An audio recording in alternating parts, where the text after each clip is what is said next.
ఈరోజు మా ఇంట్లో నూనెకాయలో కావాల్సిన పదార్థాలు: శనగకాయ పప్పులు, నూనె, వంకాయలు, ఉప్పు, పసుపు, కారం పొడి, ధనియాల పొడి, ఎర్రగడ్డలు, కొబ్బరి, చింతపండు, తెల్లవాయలు, కరింపాకు, జీలకర్ర, మెంతులు.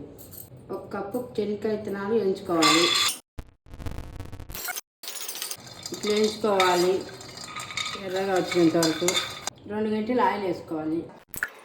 జీలకర్ర వేసుకోవాలి, మెంతులు వేసుకోవాలి, 2 ఎర్రగడ్డలు కోసి వేసుకోవాలి. కొంచెం ఎర్రగడ్డ మెత్తబడినాక కారం పొడి, ధనియాల పొడి వేసుకోవాలి. ఒక చిన్న ఎర్రగడ్డమైన చింతపండు కడిగి నానబెట్టుకోవాలి.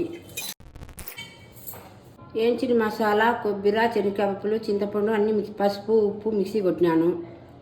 కొంచెం నీళ్ళలో ఉప్పు వేసుకోవాలి. ఇప్పుడు వంకాయలు కోసుకోవాలి. ఇలా కోసుకోవాలి.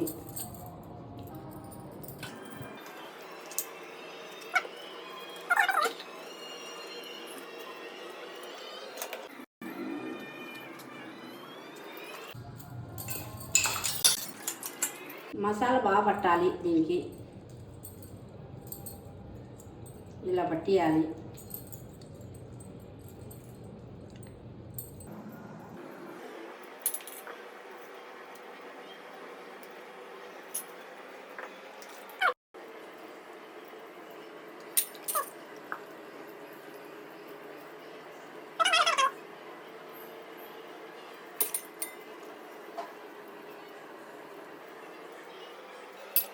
రెండు గంటలు ఆయిల్ పోసుకోవాలి.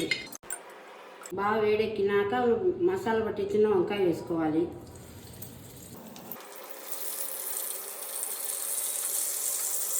బాగా కొద్దిసేపు మగ్గనియాలి. కొంచెం కరివేపాకు వేసుకోవాలి.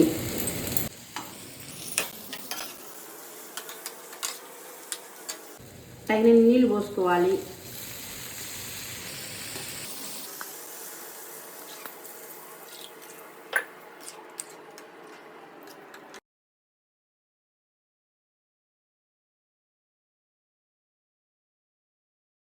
నూనె వంకాయ రెడీ అయిపోయింది. మీకు నచ్చినట్టయితే సబ్స్క్రైబ్ చేయండి, లైక్ చేయండి, కామెంట్ చేయండి.